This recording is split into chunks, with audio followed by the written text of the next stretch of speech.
E aí, rapaziada? Tô trazendo uma obrita nova pra vocês hoje e já adianto, tá braba demais.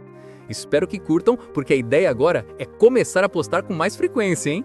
Então já mete o dedo no like aí pra dar aquela força e me manter na ativa. Sem mais enrolação, bora direto pro vídeo. O cara manda que ele é só um morador do planeta Terra, um lugar civilizado e tal. Cuspe sangue, e aí uma criancinha chama o vovô seu, dizendo que a mãe dela pediu para entregar aquilo para ele. O velhinho agradece. A menina coloca um pãozinho no chão e fala para ele melhorar logo e fazer mais daquele sabonete top. Depois disso, a garotinha sai andando no meio da nevasca. Mais uma vez ele repete: eu sou um habitante da Terra, alguém que veio de um mundo civilizado faz uns 50 anos. Ele nem sabe como, mas acabou vindo parar nesse mundão estranho. Ele estava indo para uma palestra com os colegas de trabalho quando foram engolidos por um deslizamento de terra. Parecia óbvio que todos tinham morrido, mas acordaram nesse lugar bizarro, bem na frente de uma raposa gigante de 3 caudas e uma cobra de 2 cabeças. Gente esquisita voando pelo céu, parecia até aquelas novelinhas de fantasia que ele lia de vez em quando. Mesmo sabendo disso, ele nunca imaginou que todos os colegas iam se dar tão bem enquanto ele ficaria no perrengue. Surgiram umas criaturas chamadas sábios, descendo do céu, e ficaram chocados com o talento dos amigos dele. Cada um dos colegas foi levado para um canto diferente do mundo e do céu. No final, só sobraram ele e o diretor Kim. Os dois ficaram nutrindo a esperança de que, já que vieram de outro mundo, algo especial ia rolar com eles também. Só que, com o tempo passando, tanto ele quanto o diretor perceberam que não tinha nada de especial neles. O máximo que conseguiam era trabalho braçal para sobreviver. 6 meses depois, o diretor surtou e disse que não dava mais para viver daquele jeito.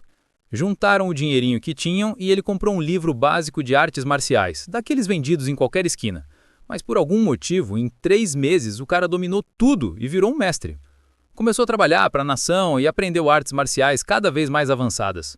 Rapidinho ficou famoso como um guerreiro poderoso, conhecido no mundo todo. Enquanto isso, o protagonista ficou para trás, largado. Até hoje ele se pergunta se não tinha nada especial reservado para ele. Ele sempre acreditou que sim, mas o tempo passou e nada aconteceu. E agora, depois de 50 anos, ele era só um velhinho prestes a morrer sozinho de frio. Ele se esforçou para viver. Aprendeu a língua do lugar, a escrever, a ganhar dinheiro, comprou um pedacinho de terra e construiu a própria casa. Com os conhecimentos da terra, criou coisas, tipo sabonete, para vender. Já que esse mundo era meio caverna, conceitos simples para ele lá eram novidade. Só que o mundo marcial tinha competição demais. Roubaram a receita rapidinho e outros caras com grana começaram a produzir em massa. Ele foi chutado do mercado igual estagiário sem crachá. Inventar sabonete só deixa rico nas histórias. Depois disso, viver virou dureza. Quase não conseguia nem pagar as contas. Agora ele estava lá, esperando a morte, depois de ser descartado por esse mundo. Ele se perguntava o que esperavam que ele fizesse. Ele tentou de tudo. Qual era o caminho certo? Por que escolheram ele se ele não era especial? Por que viveu tanto só para perder tudo? Já sem forças até para manter os olhos abertos, o único desejo dele era ter tido um pouquinho mais de poder, ou talvez oportunidades. E assim ele morreu. Só que calma, relaxa, não acaba aqui. O velho acorda de repente, olha para a própria mão e se pergunta por que diabos ainda está vivo e por que está usando as mesmas roupas que quando chegou naquele mundo. Na frente dele estão todos os colegas de trabalho reclamando de dor de cabeça e tentando entender onde estão. É quando cai a ficha. Ele voltou no tempo para o dia em que chegaram nesse mundo, logo depois do acidente. E agora ele lembra. Ele veio para cá com um poder sim, o poder da agressão. Pelo jeito ele virou o Kratos da firma. Logo após isso, um dos caras, que parece ser o Daldo Kim, comenta que eles estavam viajando. Então como foram parar ali? Ou seja, esse é exatamente o primeiro dia deles naquele mundo estranho. Só que isso foi há 50 anos, então a memória dele está uma carroça. Alguém começa a chamar pelo gerente seu. Quando o protagonista está ali filosofando sobre o que fazer agora que regrediu, lembra que, na maioria dos regressos, o cara usa o conhecimento do futuro. Só que tudo que ele aprendeu em 50 anos foi fazer sabonete e nem lembra direito de nada, porque viveu demais. O cara grita de novo chamando por Su Yung Hong, mandando ele olhar para lá e parar de ignorar geral. O protagonista vai pedir desculpa por não ter virado e então, pá, toma um socão na cara, do nada. As meninas e o resto do grupo ficam chocados, tipo, ué? O cara que chamou ele diz que ele é o idiota, que deve ter dormido enquanto dirige e fez geral cair naquele buraco. Ele nem imagina que eles realmente morreram. Ele fala que quase todo mundo morreu, sem perceber que é literal. O nome dele era Sarion, mas fazia tanto tempo que ninguém chamava ele de gerente que ele nem percebeu que o cara estava falando com ele. O sujeito pergunta se o gerente quer perder o emprego logo quando voltarem. Ele reconhece esse infeliz. Chefe de seção John Mayang-yeon, filho de diretor, puro nepotismo, uma desgraça ambulante que infernizou a vida dele por 32 anos. O cara tá lá xingando sem parar enquanto o pessoal tenta acalmar. Su começa a levantar e as memórias vão voltando. Naquele dia, no passado, algo parecido rolou. Ele achou que estava errado e ficou só pedindo desculpa, todo encolhido. E assim ele viveu por 50 anos, sempre pedindo desculpa. Bandido roubava ele, ele pedia desculpa. Mestre marcial humilhava ele, ele pedia desculpa. Depois de meio século disso, ele entendeu uma coisa. Dá para controlar seu comportamento com quem é forte demais para peitar. Só que existem situações diferentes. Ele chama o chefe John e diz que entende a raiva, mas que não era hora de apontar dedo para ninguém. O John avança para dar outro soco e ainda manda um xingamento nível 5ª série envolvendo a mãe dele. O soco entra limpo. Achei que o protagonista ia apanhar, mas não. Ele mete aquele olhar de "hoje eu não fico de joelho para ninguém que eu possa amassar" e devolve o murro. A galera fica com a boca aberta enquanto ele parte para cima, lembrando que já foi espancado por incontáveis artistas marciais. Bandido, cobrador, mestre louco, ele apanhou de tudo. Ele soca de novo. Lembra que já apanhou até por catar erva no mato. Apanhava quando não pagava imposto. Agora tá devolvendo tudo num cara que definitivamente merece. Ele entendeu uma coisa que os outros ainda não sabem. Quando você acerta um soco no olho, o medo triplica. Depois de mais alguns golpes, o John treme todo e solta automaticamente. Eu sinto muito. O protagonista talvez não tivesse talento mítico que os sábios procuravam, nem força para virar uma lenda marcial. Só que ele tinha uma coisa, a capacidade de mudar o próprio destino. O John tá no chão abraçando a cabeça, derrotado, enquanto o povo pede pro Su se acalmar. Como que você bate num colega assim? Nosso protagonista vira normalzinho e diz que só perdeu a cabeça sem querer, meio escreado. O gerente Kim diz que não adianta pedir desculpa. O John pode ter passado do limite, mas ele exagerou batendo daquele jeito. Su sabe que o único ali que ainda vai ficar do lado dele é o diretor Kim, então concorda. Esse cara vai virar um dos guerreiros mais fortes assim que começar a treinar. Ele precisa estar perto dele. Tudo isso faz parte do plano por enquanto. Ele chega no John e pede desculpa pela reação exagerada. John parece que vai falar algo, mas o protagonista dá um olharzinho e ele vira a cabeça na hora, quase mijando nas calças. Kim olha para a floresta e diz que precisam sair dali e achar uma vila. Su sabe que faz sentido, pena que esse mundo não liga para lógica nenhuma. A regra é simples: forte come fraco. Esse é o mundo dos imortais. O nome dessa floresta é Caminho da Ascensão. Não tem vila, reino, nada por perto. Ele chama Kim e fala que o sol vai se pôr logo, então talvez seja melhor montar acampamento em algum lugar seguro. Kim concorda, mas pergunta onde está o carro cheio de suprimentos. Se achassem, iam sobreviver de boa? Su sabe que é impossível achar o carro, mas ninguém vai acreditar se ele disser isso. Então ele propõe outra ideia: dividir a equipe. Uma parte procura o carro, a outra monta o acampamento. É lógico o suficiente para o grupo aceitar? Anoitece, eles não acham carro nenhum e acendem a fogueira. A menina dos olhos azuis quer saber onde o carro foi parar. Tinha sido um deslizamento, então onde aquilo caiu? Kim e o resto dizem que ninguém sabe. A menina tá perguntando para quem não faz ideia. Todo mundo ali tá mais perdido que cego em rede. Eles comem umas castanhas bem gostosas e o protagonista diz que achou mais pelo caminho. O gerente elogia, fala que a situação tá difícil, mas graças a ele não virou caos total. Lembra que na empresa ele já era alguém em quem dava para confiar. A outra garota, de olhos amarelos, concorda, dizendo que ele sempre foi muito dedicado. Os diabinhos estão lá babando o ovo. Ele pensa que é uma pena saber que todos esses aí vão abandonar ele no futuro. Na vida passada, ele só encontrou essa caverna depois de horas andando no escuro. Agora diz que achou por sorte, enquanto pensa que essa é a última noite em que vão rir juntos. Mais tarde, na luz do lua, ele treme enquanto diz: "Saúdo, senhor da floresta."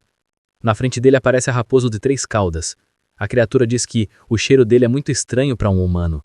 Em 1000 anos, nunca sentiu nada igual. O pessoal acorda e sai da caverna quase tendo um ataque. Na memória dele, Su ordena que todos se ajoelhem diante do senhor da floresta. A raposa diz que toda vez que encontra um humano, lembra um motivo de achar todos idiotas e mal-educados. Já teria arrancado todos os membros deles, mas parece que um deles soube respeitar a floresta e por isso seriam perdoados. Porém, como estavam no território da raposa, precisariam pagar o preço. Um deles teria de oferecer um braço. Su lembra que na vida passada ninguém sabia o que fazer e começaram a gritar desesperados. A raposa arrancou os membros de todo mundo, deixando geral sem perna e sem braço. Dessa vez, pelo menos a raposa pareceu apreciar a atitude dele. A criatura lambe os lábios e pergunta: quem vai oferecer o braço? Su já viu todos perderem tudo uma vez, então para ele um único braço era barato demais. Além disso, ele sabe que os caras que vão salvar eles logo chegam para curar todo mundo. E ele até trouxe uma erva para reduzir a dor. Com coragem pura na marra, ele fala que vai oferecer o próprio braço. Todo mundo se assusta. A raposa não pensa nem meio segundo. Vai lá e morde o braço dele. Arranca na brutalidade. O povo sente a dor só de ver. Su corre para pegar a erva e mastiga rapidinho. A raposa diz que achou que o gosto seria diferente por causa do cheiro estranho dele, mas na real, ele tem gosto de humano, comum. Pior ainda, com veias impuras. Su, todo destruído, se desculpa dizendo que a oferenda não era boa o suficiente. Mas aí a raposa vira e fala que vai deixar todo mundo ficar 7 dias no território dela e que ninguém morre ali por causa da divindade dela naquela floresta. Depois disso, ela só dá meia volta e some. O resto do grupo corre até o seio perguntando se ele tá bem. Ele diz que tá sim e pede ajuda para ir até a caverna. Como ele foi o primeiro a trombar a raposa, fala que conversou com ela antes do pessoal chegar e descobriu umas coisinhas sobre aquele mundo. Aí ele solta a bomba. Eles não estão mais na Terra. A galera entra em pânico, todo mundo tipo, meu Deus, como assim? Mas depois de ver uma raposa com 3 caudas, né, a ficha começa a cair. Nosso protagonista explica, mostrando o cotoquinho do braço, que pelo menos eles estão seguros por uma semana graças ao que ele fez. O pessoal pergunta o que acontece depois dessa semana, e ele manda aí vamos ter que sacrificar outra coisa. A galera entra em desespero, mas ele diz que está exausto e precisa descansar, esperando que todo mundo entenda. Anoitece e aparentemente o tal do Jang falou alguma coisa que deixou o pessoal contra ele. O cara fica ouvindo o cara reclamando, perguntando quem vai ser o trouxa perder um braço ou uma perna daqui uma semana. O cara do agasalho da Adidas fala que mesmo assim não dá pra jogar o seio fora. Ele foi útil, achou o lugar e ainda por cima deu o braço, literalmente. Jang, por outro lado, já tá todo maquiavélico dizendo que eles deviam usar ele o máximo possível e depois descartar. Tipo, já perdeu um braço mesmo, nem dura muito. Enquanto isso, nosso protagonista tá ali, sem um braço, minerando aura com a mão no bolso. Pelo que ouviu da galera, parece que querem prender ele pra arrancar um pedaço dele por semana. Sensacional. Ele pega uma pedra gigantesca porque não tá muito feliz com a situação, né? Com as técnicas violentas que aprendeu em 50 anos, seria fácil finalizar o Jang mesmo com um braço só. O cara tá ali de costas falando besteira enquanto o MC decide se mata ou não. Ele respira fundo, solta a pedra e disse: agora não. O medo tá bagunçando o juízo de todo mundo, e se ele for cruel agora, só vai ferrar as relações futuras com o diretor Kim. Logo ele escuta alguém mandando o Jang calar a boca senão vão quebrar as pernas dele. O MC percebe que, por pior que o Jang seja, ainda tem gente do lado dele. Chega o outro dia. Diferente da raposa, que comeu um braço, a cobra de 2 cabeças só pediu um pouco de sangue. Na vida passada, essa mesma cobra sugou a galera até o último fiapo de sangue, mesmo quando ninguém tinha mais braço, perna, nada. Dessa vez, o chefe Ogai oferece o bracinho pra cobra dar uma sugadinha.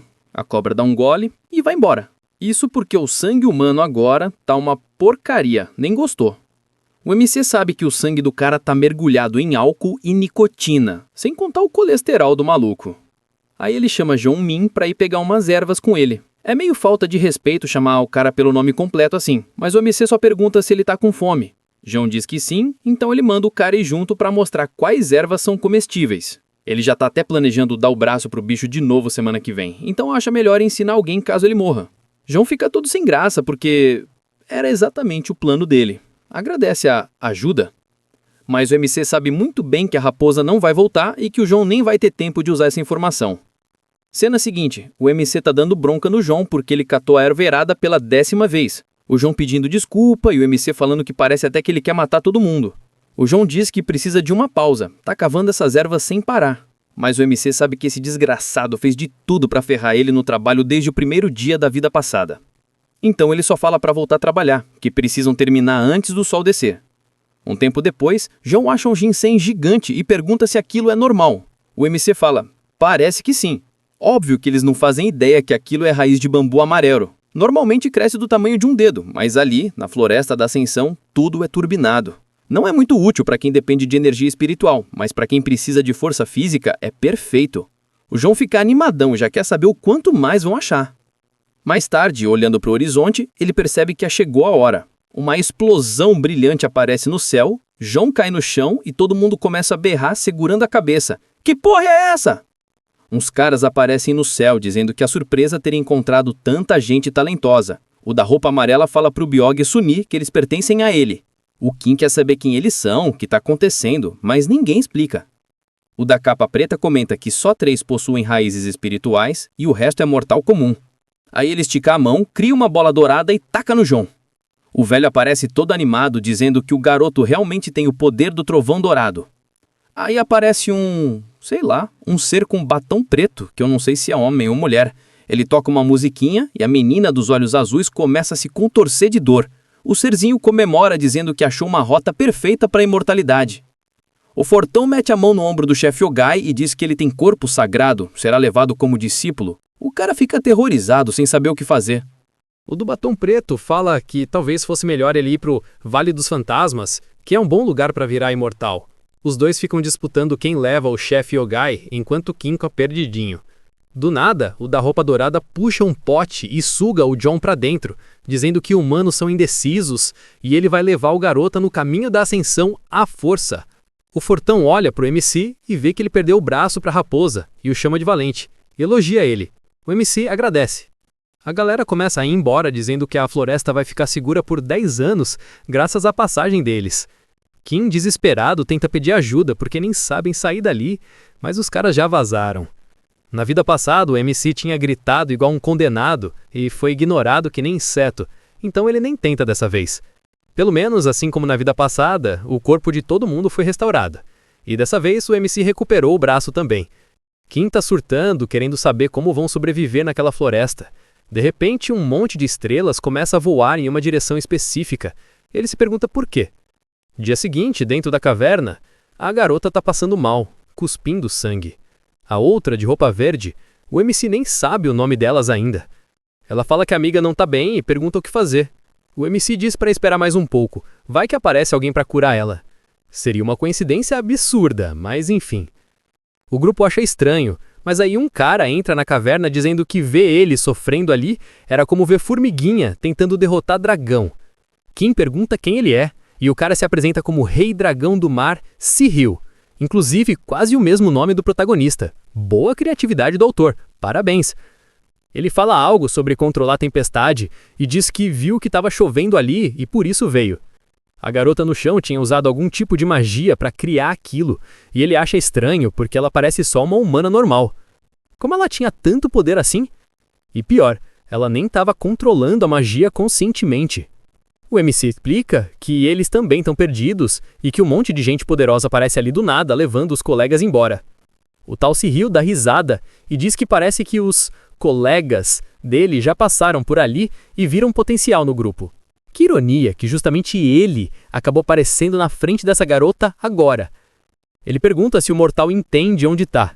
Diz que aquele era o caminho da ascensão, passagem perfeita para o mundo superior, e que em alguns meses o portão da ascensão vai abrir ali. Isso só acontece a cada 1000 anos. Por isso, tanta gente poderosa aparece ali. O MC entende. Kim pergunta por que os colegas foram sugados para dentro daquelas coisinhas. Sihil diz que é difícil para mortais entender. Ali é normal que existam magias de aumentar e diminuir coisas, e que provavelmente as seitas carregam seus discípulos dentro desses itens mágicos. O plano é atravessar o portão, levando todo mundo guardado nesses objetos. Na fortaleza do mar do dragão dele, mais de 8.800 dragões estavam dormindo. Não sei se ele quis dizer criaturas ou discípulos.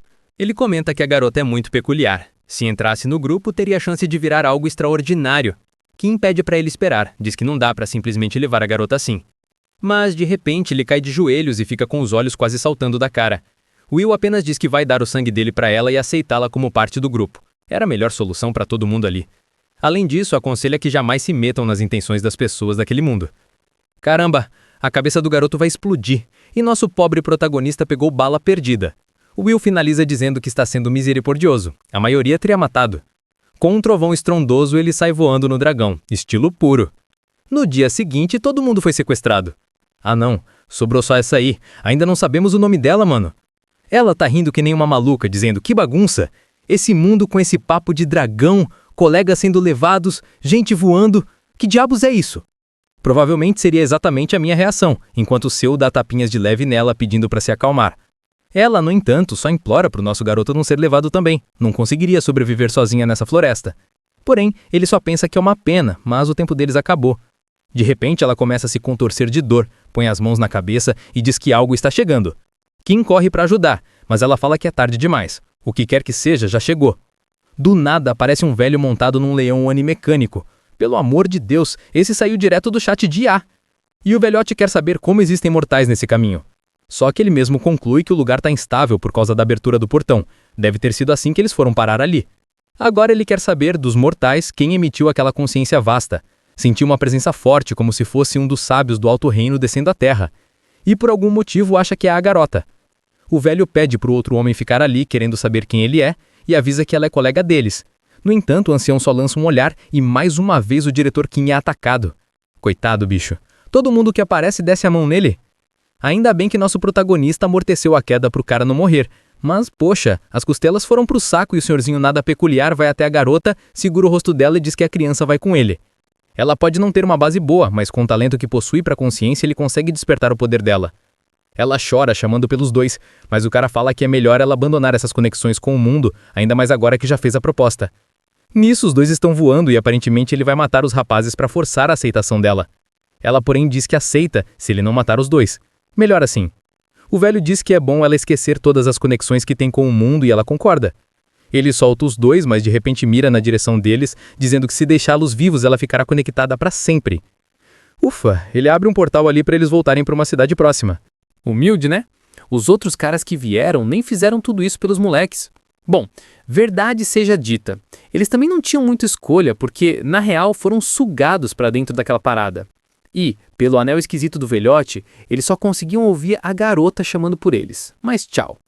Os dois acordam no meio de um lugar abandonado, ouvindo um povo vendendo escrituras, vendendo tecido, num lugar chamado Yangwok. Se abre os olhos num beco, tentando entender onde caiu. Ah, na vida passada ele não veio para aqui. Então, infelizmente, não conhece. Pelo visto, o velhote falou a verdade. Jogou os dois num lugar aleatório.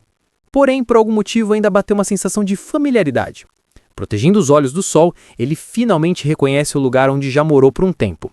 A famosa capital de Wong, a cidade de Sukiem. Pelo que entendi até agora, nosso garoto não tem poder nenhum, tirando o fato de que consegue regredir no tempo. Então, é a competição dos talentosos contra o cara que volta no tempo. Um pouco depois, ainda no beco, eles estão conversando e o velho diz que não aguenta mais, tá ficando maluco. Su comenta que sente o mesmo e queria acordar como se tudo fosse um sonho. O coitado coça os poucos cabelos e manda real. Agora estão ferrados, só sobraram os dois. Pelo menos dá pra ficar aliviado, né? Que não foram levados por aqueles monstros. Se, porém, não pensa assim. Ele pode ter voltado no tempo, mas lembra que, seguindo esse caminho, não passou de um coletor de ervas que apanhava todo dia. Então fala que, seja lá o que o futuro trouxer, eles não podem ficar parados nesse beco para sempre. Tem que sair dali pelo menos. A cidade é enorme, mas Kim não entende nada do que o povo está dizendo.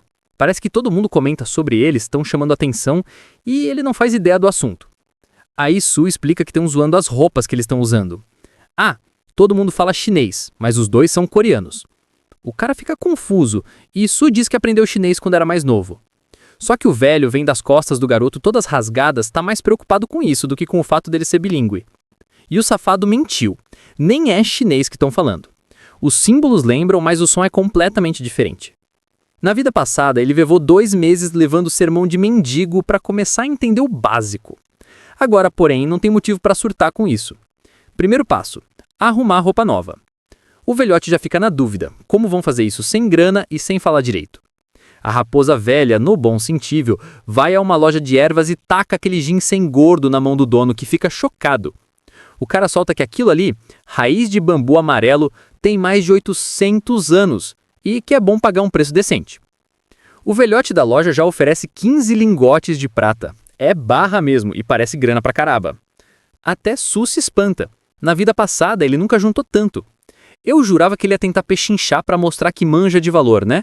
Mas o desgraçado era um mendigo lisaço, só aceitou. Pouco depois já estão numa casona que nosso garoto parece ter alugado ou comprado. E ele já avisa o Sr. Kim que vai ensinar o idioma do lugar. Parece que tudo deu certo e até fácil. Porém, isso aí é o poder do dinheiro. O problema: para pegar a casa, mais identidades falsas para os dois e roupas, ele torrou quase tudo. Sobrou um único lingote de prata. E o diretor repara que as costas do moleque ainda estão sangrando. Pelo amor, vai cuidar disso, senão infecciona e você vai ter que reencarnar de novo. Aí Kim diz que vai parar de chamar o menino de gerente e que de agora em diante vai ser Suyan. Um pouco depois, ele explica que a grana veio por causa das ervas. O problema é que quando acabar, acabou o dinheiro. Então o mais importante é achar um jeito de ganhar de forma constante. O Sr. Kim sugere vender o resto, guardar uma grana e abrir um negócio. Su sabe que esse cara já geriu empresa grande, então não é ideia ruim. Dá pra viver. Mas só viver não basta mais. Ele voltou no tempo, dessa vez vai sonhar alto. Ele sabe que, além disso, o Sr. Kim é um gênio marcial. Lendo livrinho barato de rua, o homem virou mestre em poucos meses. Depois pegou técnicas mais avançadas e se tornou um dos maiores mestres do mundo. Mas e se ele aprendesse as técnicas avançadas desde o começo? Talvez desse para adiantar o surgimento do espadachim mais poderoso que esse mundo já viu em uns 30 anos. E, obviamente, ele, Su, ia surfar nessa onda ficando por perto. Ele chama o diretor e comenta que, nesse mundo, essa tal de arte marcial pesa demais. Provavelmente, se eles abrirem qualquer negócio e tiver sucesso, vão precisar se defender. O diretor Kim já ouviu falar, mas pelo que sabe, só quem pertence a uma seita aprende arte marcial. Como vão estudar? Nosso garoto percebe que o homem não é perdido no mundo marcial, sabe um pouco. Ele explica que na cidade existem 7 seitas famosas. Os Caçadores de Demônios, a seita do Ofuscamento, não queria falar o nome de todas, mas vou ter que lembrar. Os Caçadores de Demônios usam técnicas de espada e lâmina. Tem o Templo Budista, que luta naquele jeitão Karate Kid. Tem a seita da casa, que é a turma esperta, e a seita dos 7 mistérios. Ah, e parece que 3 são seitas demoníatas. Pouco se sabe além do domínio de feitiçaria e, claro, práticas ilegais. Ele pergunta qual estilo que mais agrada ao Kim. Kim responde que curte, obviamente, os caçadores de demônios. Um mestre de verdade num lugar desses tem que empunhar espada e aprender técnicas de lâmina. Su fica feliz que nem precisou convencer o cara a seguir o mesmo caminho que ele tomou na outra vida. Kim quer saber como ele sabe tudo isso. Nosso garoto diz que, quando estava negociando as identidades, houve uns caras conversando e... pronto, primeiro time skip. 3 meses depois, na frente da seita.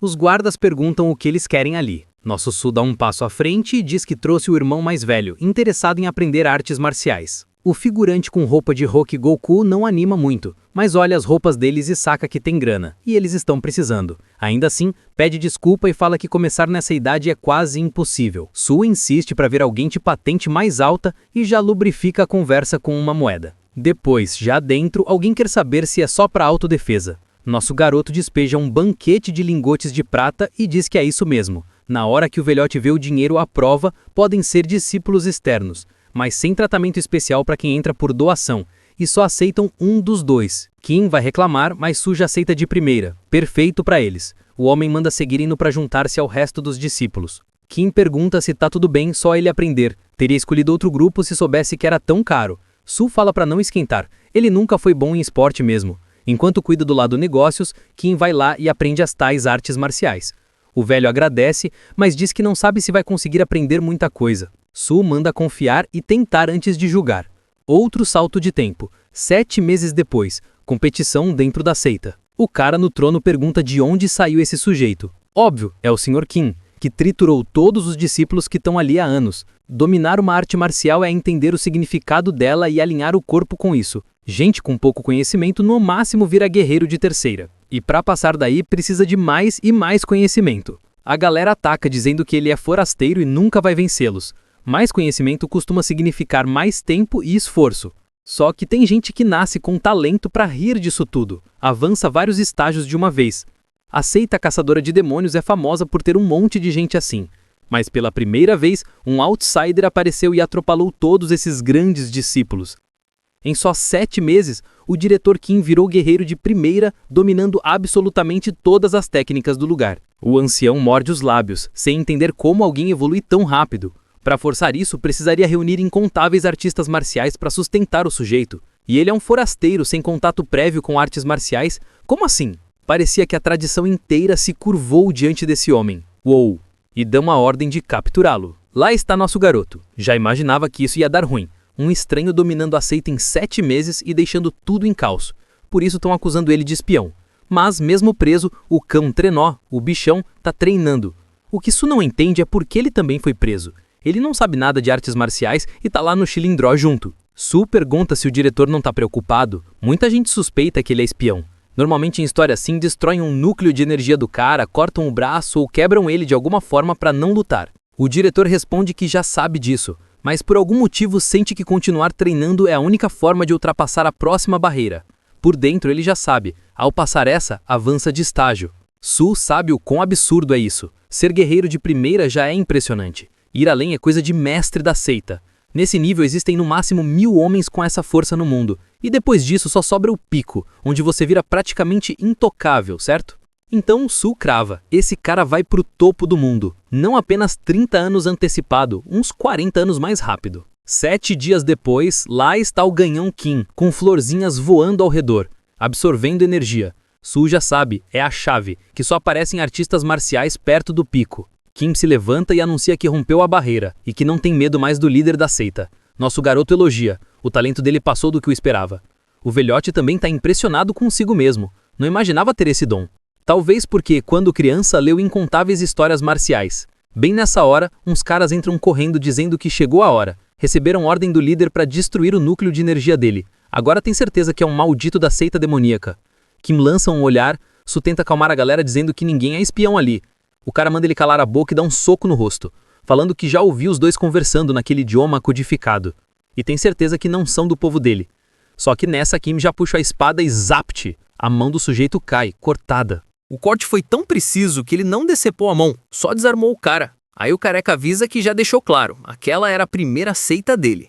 Chega o Goku de pedra pra dar a espadada, mas em poucos segundos todo mundo levou o mesmo tapinha no dorso da mão e deixou as espadas caírem. A galera já sai correndo pelos corredores desesperada, dizendo que, estranhamente, ele parecia estar no ápice das artes marciais. Nisso, o Kim chama nosso garoto e avisa que vai pra outras seitas treinar e quer saber o que ele vai fazer. Nosso MC, que não é bobo, diz que vai junto. Podiam ir, por exemplo, pra seita do dragão heterodoxo. O velho fala que encontra ele lá e na cena seguinte já tá no topo da montanha. E, meu amigo, a espada do Kim já tá banhada em sangue.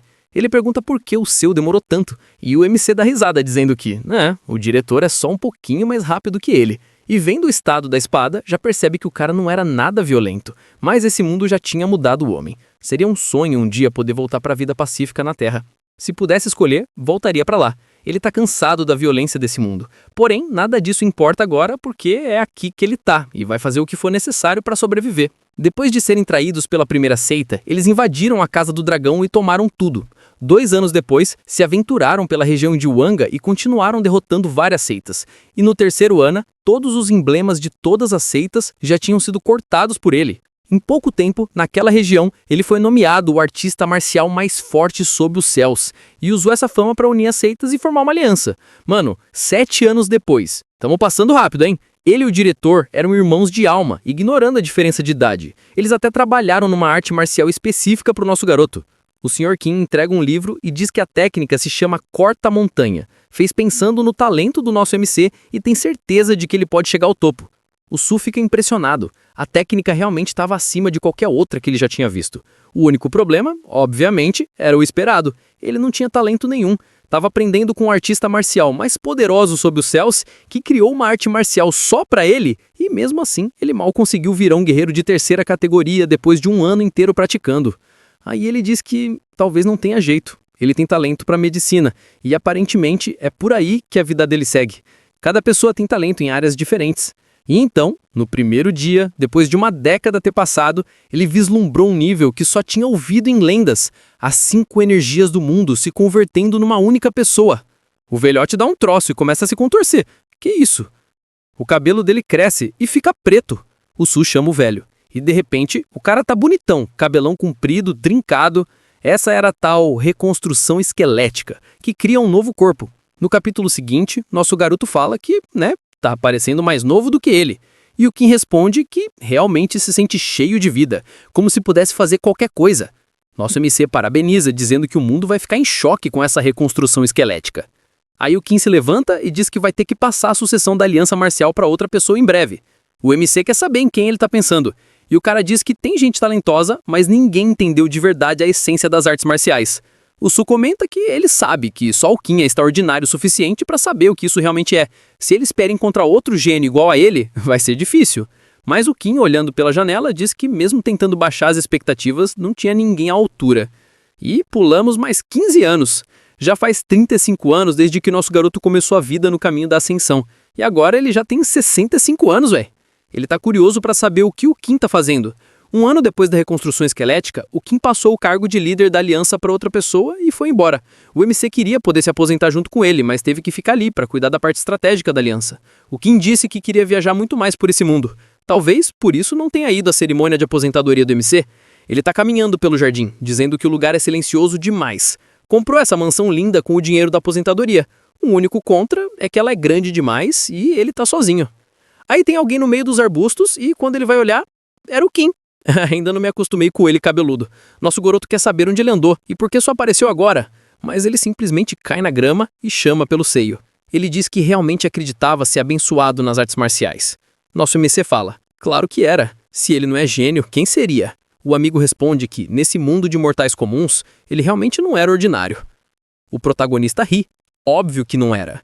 Porém, o que então diz que lutou contra um praticante verdadeiro, daqueles de 35 anos atrás, tipo aquele cara que voou e levou os nossos amigos. O Su sabe que esses caras não se revelam fácil, são como sombras que controlam o mundo todo nas trevas. E conforme a aliança marcial que eles criaram ganhou mais poder, esses caras começaram a querer influenciá-los. Ninguém conseguia detê-los, porque se opor a eles era como se opor à nação em si. Por isso, qualquer regra que viesse deles era obedecida. Daí, o Kim deixou o posto. Queria lutar contra esses caras como indivíduo, não como mestre, até porque isso poderia afetar a aliança. O Kim fala que eles eram difíceis demais de achar, mas localizou um. A maioria ignorava ele, dizendo que não valia a pena lutar contra um mortal. Todos sumiam, usavam ilusões e ninguém aceitava combate. Porém, há 5 anos atrás, ele finalmente conseguiu um duelo. O Su pergunta se ele venceu, e ele diz que venceu. O protagonista elogia por não ser o líder quando fez isso, caso contrário a galera teria pagado o preço. Aí o Kim diz que colocou a vida inteira na luta contra esse cara, e tudo que ele conseguiu foi um cortezinho na ponta do dedo. A real é que o adversário apostou que se ele conseguisse qualquer corte, teoricamente ganharia. Então foi assim que ele foi considerado vencedor. O Seon então diz que esse cara devia ser um dos top 10 mais fortes, algo do tipo. Porém, infelizmente não era. Na verdade, o oponente estava num estágio dos mais fracos em comparação aos artistas marciais mortais. Basicamente alguém que acabou de entrar no segundo estágio, bem básico. O Seno fala que isso é impossível. Já sabia que, na vida passada, esses caras eram criaturas ridiculamente poderosas. Mas tem certeza de que o Kim chegou ao pináculo da humanidade. O cara consegue desferir inúmeros cortes como se estivesse flutuando, intocável. Um gênio. Então como é que ele só conseguiu cortar a pontinha do dedo de um cultivador aleatório? Aí o Kim manda. Viveu a vida toda como um sapo no poço. Eles não têm a menor chance contra esses caras, que são desastres naturais ambulantes. Mesmo assim, ele tem algo a dizer. Hoje, ele cortou uma das mãos de um deles. Nosso MC se empolga e pergunta se ele conseguiu vencer, e ele responde que não. O sujeito botou um talismã na mão, regenerou e acabou. O problema é que agora ele percebeu que chegou ao limite das artes marciais, e hoje tá ali para se despedir do amigo. Porque quando o oponente viu a força de vontade no treinamento dele, disse que o aceitaria na seita. Ele deixaria de ser artista marcial e começaria o caminho da imortalidade. O Seiyu diz que isso é impossível. Virar cultivador é abandonar a mortalidade. Mas isso só pode ser feito se a pessoa possuir uma rota espiritual. Aí o Kim explica que a reconstrução esquelética dele é basicamente alcançar o mesmo nível de talento com que um cultivador já nasce. Alguém tão brilhante quanto ele teve que treinar a vida inteira para atingir o mínimo que esses caras possuem. Ele faz um corte no vazio e diz que tá indo. O maluco literalmente entra em outro planeta, dizendo que vai deixar um último presente para o nosso garoto. Antes que ele responda, fica com um pergaminho na mão e o Kim desaparece. O manuscrito era um registro de como transcender e alcançar a cultivação por meio das artes marciais. O Steel, porém, queria saber para onde o amigo estava indo sem ele. E o tempo passou. De novo, lá tá ele, tossindo, dizendo que esse mundo é cruel. Faz 50 anos desde que chegou aqui. E lá vai ele, morrendo de novo por um resfriado aleatório, igual na vida passada. O destino parecia ser algo do qual um humano, por mais que tentasse, não conseguia escapar. No fim, a única coisa que mudou foi a casa e as roupas, mas ele morreu no exato mesmo dia. Nessa hora, ele tem certeza de que viveu a vida ao máximo. Não queria se arrepender como na vida anterior.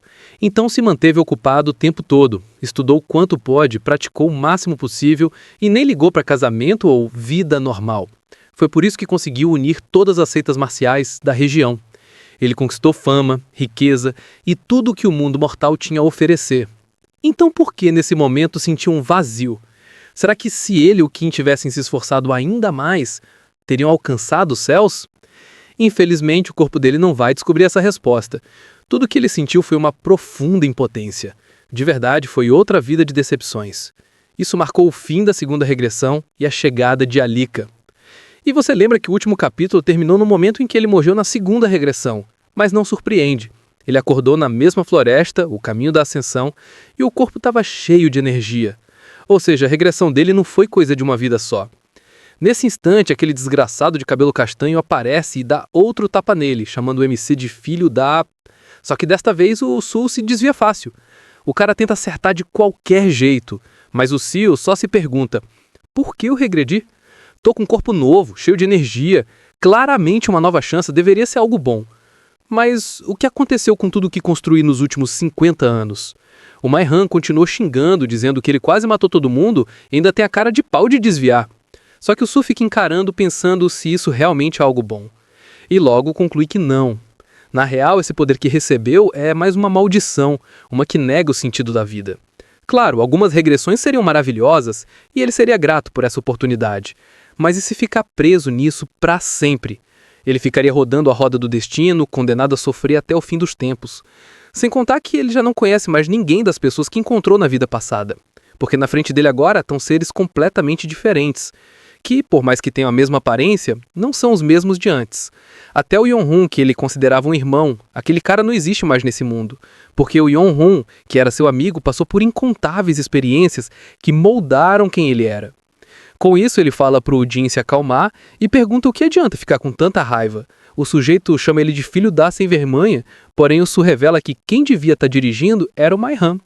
Mas o protagonista foi forçado a dirigir mesmo depois de ter dormido mal, já que o maldito do Mai Han também jogou um monte de trabalho nas costas dele.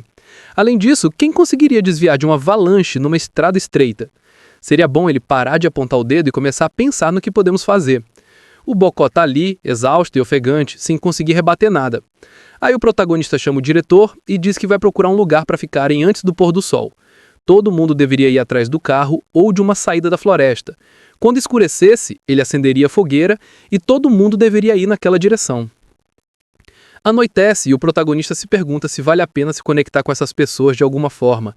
Como sempre, no fim, ele vai ficar sozinho. Já na caverna, a fogueira está acesa e todo mundo dorme no chão. O Su agora tem medo dessa tal regressão eterna. De qualquer forma, a única coisa que pode dar sentido à vida dele seria essa habilidade ser removida. Talvez ela desapareça se ele voltar para a Terra, já que ele sempre retorna para esse momento antes do caminho da ascensão. Mas como voltar para a Terra? Ele lembra do velho com o Monjuga dizendo que, quando o caminho da ascensão abre, o espaço ao redor fica destabilizado, e como são humanos comuns, eles podem ter ficado presos nessa tal variação espacial. Nesse momento, o protagonista imagina que a abertura do portão da ascensão deve ter alguma coisa a ver com o fato de eles terem sido arremessados para esse mundo. Talvez exista um jeito de usar isso para fazer ele retornar. O problema é que primeiro ele precisava ficar mais forte, já que como humano comum não conseguiria nada forçando a barra. Ele precisava ficar tão poderoso quanto Yonhun ficou na vida passada. Com uma vida bem mais longa e podendo viver muito mais coisa, ele pensou que talvez desse até para pesquisar como acessar esse tal caminho. Agora o objetivo ficou bem claro. Ele tinha que ficar forte o bastante para alcançar esse caminho de ascensão. No dia seguinte, o cara tá lá comendo a mesma raiz de antes para se fortalecer. Só que agora que ele sabe puxar a energia das plantas, ele consegue concentrar tudo no núcleo, algo que seria impossível na vida passada. Ele começa a praticar a técnica da veia do dragão, aquela que o Yonchuran ensinou para ele. Com isso, ele vai destruindo os bloqueios de energia do corpo. O único problema é que o corpo dele ainda está todo ferrado e tensionado por causa da vida anterior e pela comida da terra. Depois de um tempo, ele está basicamente lixando um pedaço de madeira e parece que está fazendo uma lança. Ele começa a praticar os cortes e percebe que está pior do que antes. O motivo? No fim da vida passada, ele parou de treinar porque já estava velho, então as habilidades estão tudo meio enferrujadas. Só que aí ele dá uma olhada para a árvore, dá uma chicotada com o galho e faz um corte. Mesmo com o skill meia boca, fazer o Mael crescer era questão de tempo, porque o cara lembrava de muita coisa. Só que o gerente Kim vê isso na hora e fica: como assim tu cortou uma árvore com um graveto, criatura? A Sui fica olhando curiosa, pensando que finalmente chegou o cara que vai ajudar ele a ficar poderoso. Ele pergunta se o diretor Kim quer aprender. O carecão não desconfia de nada e manda um quero sim. Amigo, você veio da Terra ontem. Como você não acha estranho que o moleque esteja fatiando o tronco por aí? Cena muda. Aquela raposa aparece de novo, falando que humanos são nojentos e audaciosos por estarem na floresta dela.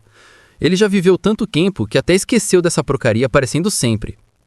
Na primeira e na segunda vida, tudo que ele conseguia fazer era tancar a mordida, sangue jorrando e a raposa arrancando o braço dele. Ele bloqueava alguns pontos para perder menos sangue, sentir menos dor, mas não tinha o que fazer. O pessoal pergunta para onde ele está indo, mas o protagonista vai andando tranquilo até a raposa, sabendo que nessa terceira regressão ele ainda está fraco. A verdade é que na segunda vida ele jurou alcançar um nível de convergência das 5 energias. Só que mesmo treinando centenas de anos com os melhores artistas marciais, ele mal chegou no primeiro nível. O talento marcial dele era irrelevante comparado ao do resto.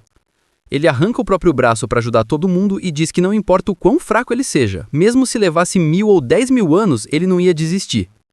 A raposa lambe os lábios, dizendo que ele é interessante, um humano que sabe seu lugar e sabe se sacrificar.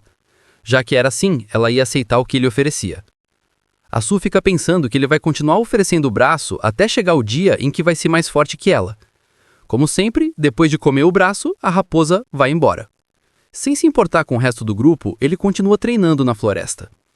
A única pausa foi quando aquela gravidade zero veio buscar os amigos dele.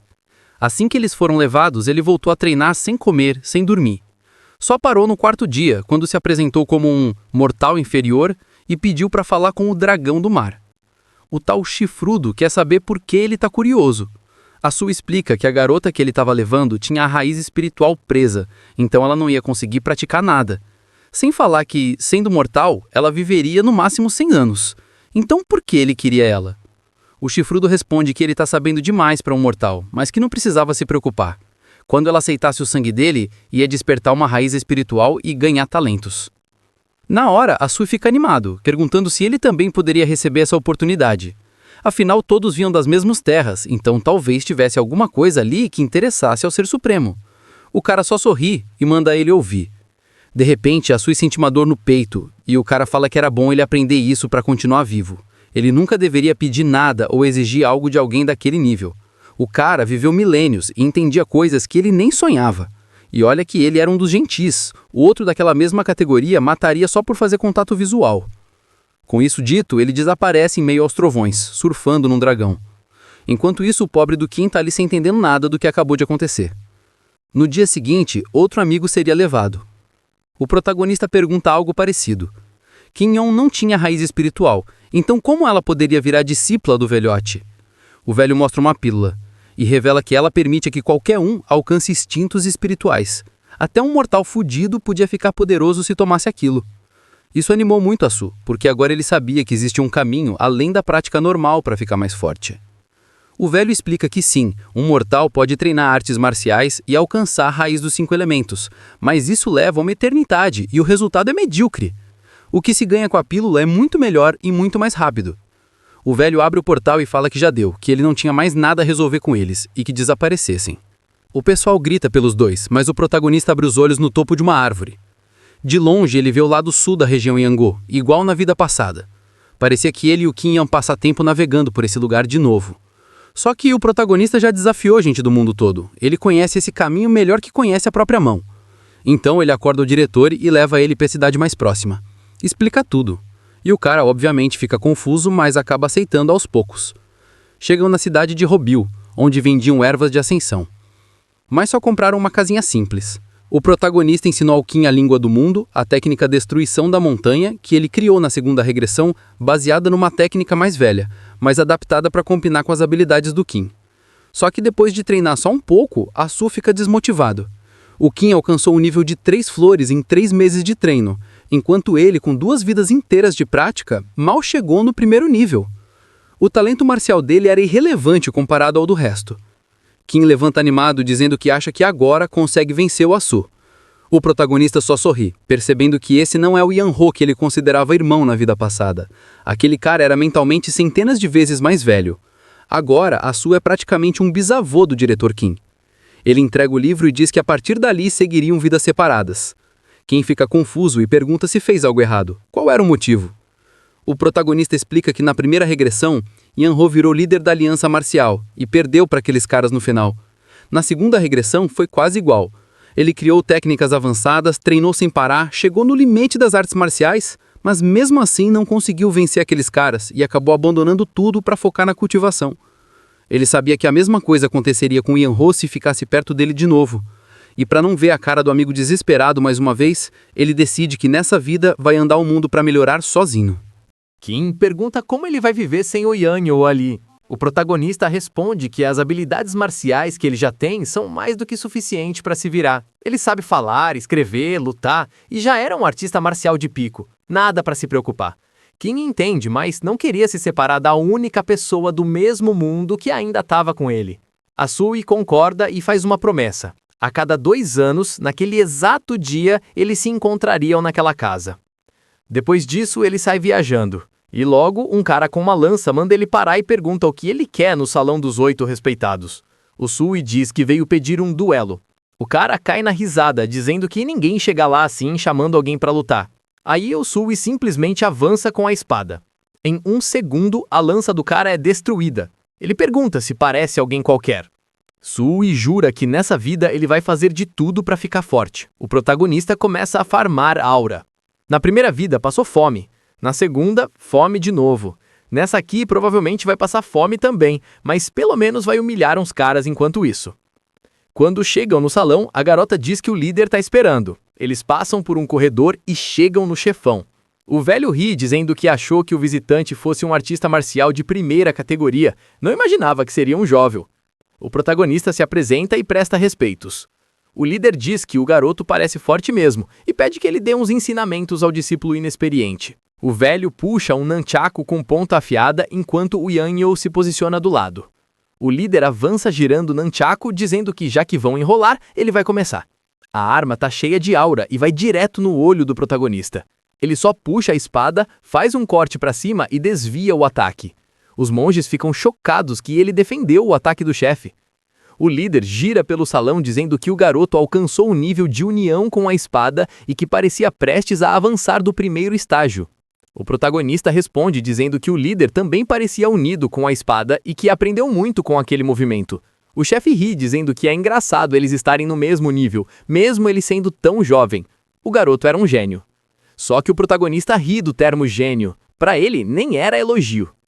Todo mundo olha achando as habilidades dele impressionantes, algo que levaria décadas para conquistar, mas ele conseguiu antes dos 30.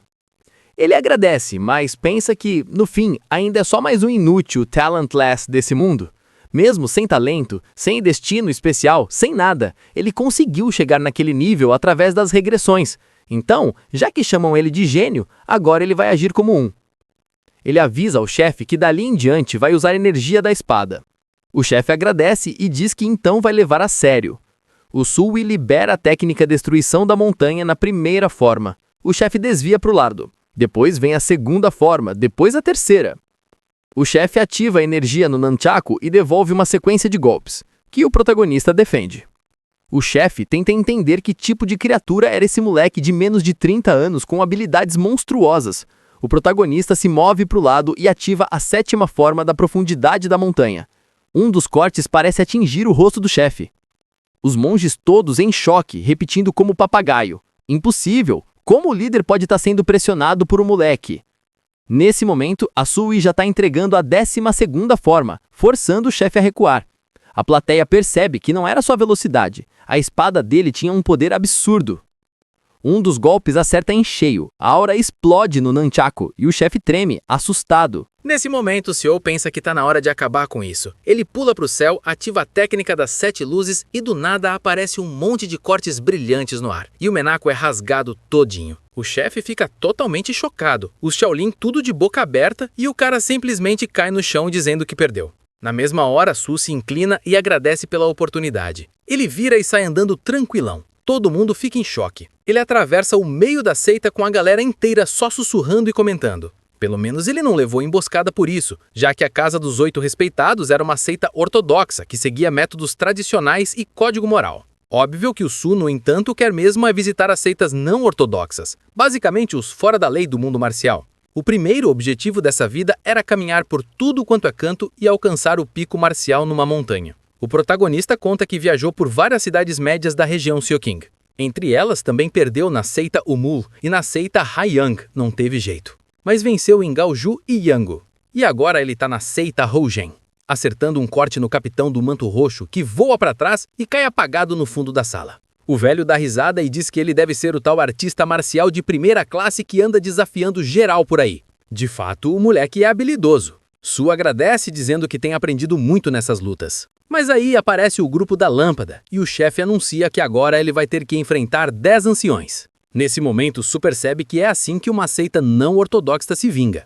Ele responde que achava que o duelo tinha acabado com a vitória dele. Nunca ouviu falar de duelos consecutivos, ainda mais um onde um cara luta contra 10. O chefe ri e diz que é engraçado ele nunca ter ouvido falar disso. Su responde que se as outras seitas descobrirem como eles operam, o nome da Houzhen vai virar piada. Mas o chefe inventou uma história absurda. No duelo, ele sofreu um corte pequeno, esse corte infeccionou e ele morreu. E, infelizmente, a seita cuidou muito bem do pobre garoto que tentou sobreviver, mas mesmo com todo o esforço, ele não resistiu. E como um homem morto não pode negar nada, azar o dele. Seiyo já está cercado e percebe que esses desgraçados são ainda mais doidos do que ele imaginava. O chefe repete que a morte dele vai proteger a reputação da seita. Mas é justamente aí que Seiyo sorri, pensando que foi por isso mesmo que veio até aqui. Ele diz para atacarem, que aceita esse duelo ridículo. Todo mundo avança enquanto ele pensa que esse é o momento ideal para ganhar experiência de combate de verdade. Corta para a noite, num bar. Todo mundo bebendo e falando do artista marcial que ousou desafiar Houyang. Que pena um garoto tão talentoso morrer assim. O cara do moicano diz que ele era doido de enfrentar uns fora da lei desses. O cara de cabelo branco ri e diz que ele foi ingênuo, como se as coisas sempre acontecessem como a gente imagina. Outro, em pé, diz que o garoto só acelerou a própria morte com tanta arrogância. Houyang pode ter nome de seita, mas todo mundo sabe que é um bando de bandido. Pena que o corpo do garoto já deve estar enterrado nesse momento. Mas aí, alguém entra no salão. Um dos garçons vira para receber e é o Seiyo, completamente encharcado de suor. Todo cortado, ele só pede um balde de miojo, por favor. O garçom fica sem palavras, só fala ok e manda ele entrar. Quando o Seiyo para ali, os 3 bocós ficam mudos, travados. Mas a verdade é que quase mataram ele mesmo. Era 10 contra 1 e ainda por cima com lâminas envenenadas. A sorte é que quando ele trabalhou na alta cúpula da aliança, aprendeu um monte de técnica médica. Se não tivesse tomado a pílula de cura na hora, tinha ido de arrasta pra cima ali mesmo. E assim que matou os 10 anciões, o velho gritou para todo mundo matar ele, custe o que custar. Aí todos os membros avançaram em formação de batalha. No fim, para sobreviver, ele teve que lutar como um bicho selvagem. Mas tá ali, vivo, tranquilo, no bar, logo depois de enfiar a espada no peito do líder. Ele não matou todo mundo, mas cortou os tendões deles. Em outras palavras, ninguém vai voltar para se vingar. Vão todos ficar aleijados pro resto da vida. Ele percebe que o corpo dele estava tremendo muito. Tomou tanto estimulante que era impossível relaxar. Com aquela dose, provavelmente nem vai dormir pelos próximos dias. Talvez fosse o momento perfeito para desafiar uma seita ortodoxa. Depois de comer, ele pega a espada e sai andando. E assim nasce a lenda. Logo após vencer a seita Houyang, o jovem mestre marcial comeu um balde de miojo e continuou a sua jornada. Esse evento absurdo espalhou o nome dele pelo povo, e um certo rumor começou a rodar Xiaoqing. Logo depois começaram a chamar ele pelo título de Espírito da Luta Infinita, Xiao Yu Han. Nome maneiro demais. O Espírito da Luta Infinita. Ele sai por aí lutando. Justo, respeitável. O protagonista sabe que não tem tanto talento. O objetivo dele é alcançar o pico marcial e ir além. Por isso precisa continuar lutando sem parar, sempre brincando com a linha entre vida e morte. Para um cara comum atravessar o muro do talento, ele precisa ser um maluco. Os sem talento são obrigados a abraçar a insanidade. É o único jeito de um cara comum alcançar o poder de um gênio.